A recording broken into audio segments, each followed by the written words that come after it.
Hello guys, welcome to my channel. I'm Federico, and if you're struggling to find the motivation to work on your project or to beat procrastination in general, well, I actually had and still have the same issue, and I think there are two main reasons for this. So the first reason is what I would like to call the lack of clarity of vision.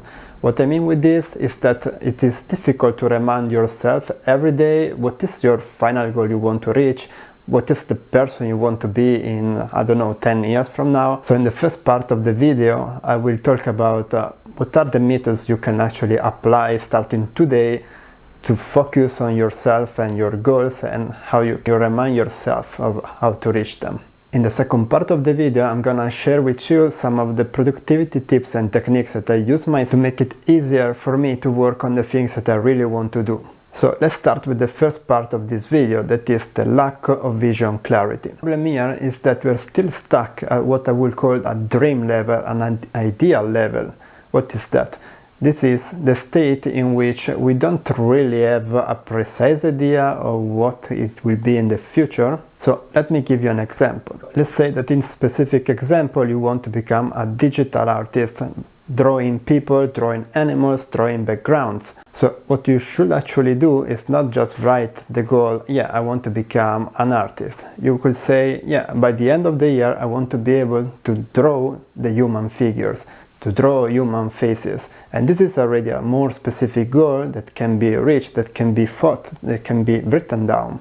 So just by doing this, you have already a more specific goal, you already know what you can do to actually reach that goal, but we're still missing one thing. Indeed, it's fairly easy to get lost in your daily routines, in your busy life, going to work, go to the groceries, cleaning the house, whatever it is. And so if you don't have a way to actually remind yourself that now is the time to work on your project, to work on your dream, then it's fairly easy to just forget about it or postpone it to another day and maybe never work on it. An easy way to try to avoid this trap is to try to visualize your goal every day. How can you do this? Well, an easy way to do this could be to put a post-it on your computer, to do a vision board. So you can actually see every morning when you get up, I don't know, when you are in the toilet, you can put it on the mirror and you can see every day this goal right in front of you, so it's much more difficult to forget about it. You will always have it in your mind, so even if you're not working on it because you are going out, also when you come back you will see it. Maybe instead of thinking how can you lose some time on Netflix, you could probably start thinking about your project. Another thing you could do that is actually even much better is to write a journal. If you write a journal describing, I don't know, every day what did you do and how did you progress on your goal, well, that is already another very specific way to track your progress and to keep reminding yourself what are you working on and what do you want to reach. We are still missing one key point, that is get things done. So in the second part of the video I'm gonna talk about how can you beat procrastination and actually start working on your projects and not just thinking about, yeah, I will do it tomorrow. But before we get into the details of the second part, make sure to subscribe because many more videos like this are coming on my channel. So if you're interested in all the topics about entrepreneurship, business, productivity and self-improvement, you won't miss out on them. So let's go into the second part now. To do this, we have to think about what is the real problem here. What is causing your procrastination? Why are you not working on your projects right now? Well, one of the main problems is that we lack the motivation. We are not inspired to do the work right now, so we are waiting for the right moment. We are waiting for tomorrow because tomorrow we will have more time. Tomorrow we will have that motivation that we are lacking now. The problem here is that inspiration is not something we can always predict. It's more an emotion. It's really difficult to force yourself to be inspired, to force yourself to be super motivated every day.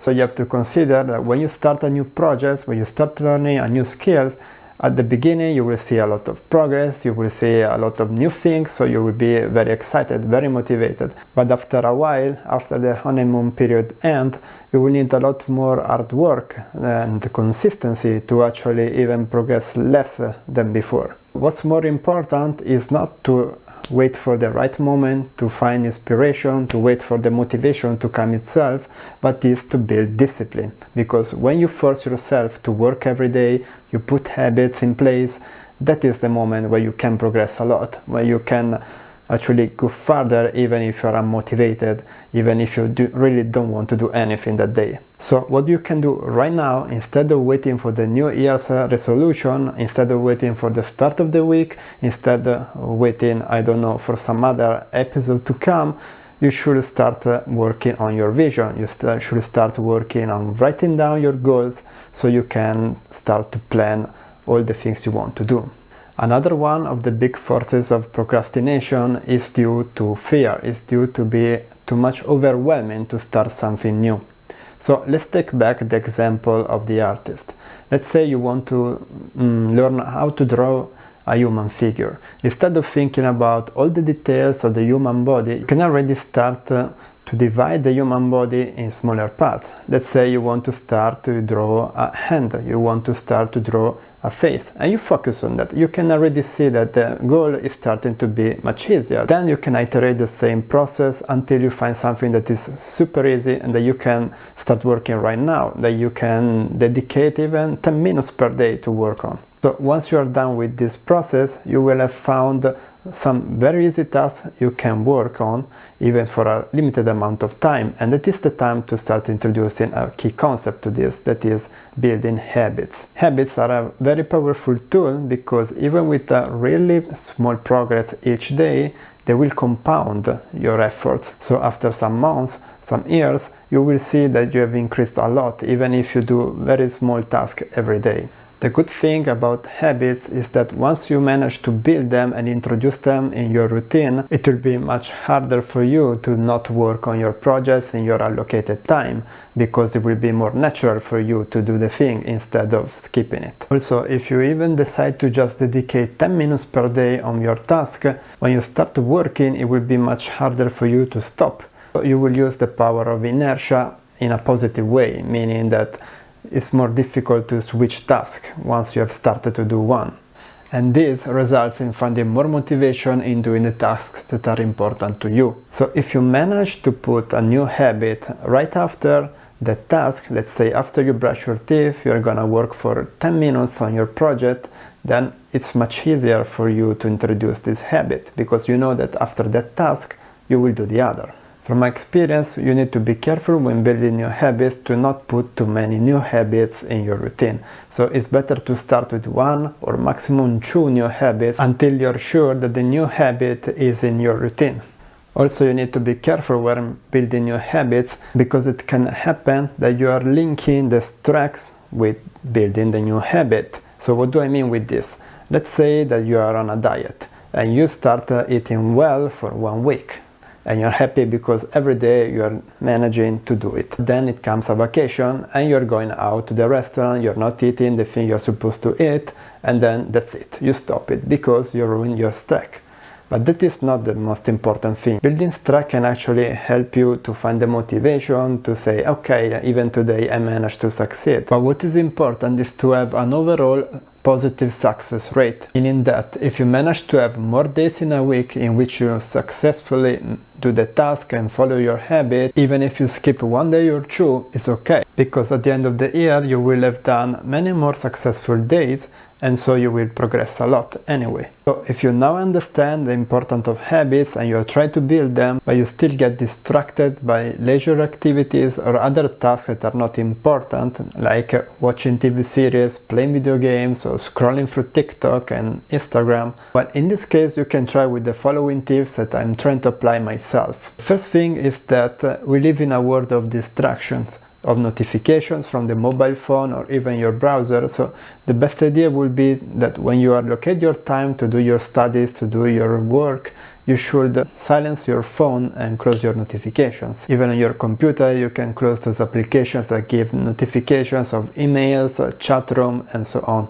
Also, if you struggle with high dopamine activities like playing a video game or watching a TV series, you could try to allocate some specific time for that. Let's say that you do it only in the evening, and then this is better because after watching a TV series or playing the video game, your expectation of dopamine from the activities will be higher. This means that a low dopamine activity, like working on your project, will be much harder to start if you already played a game.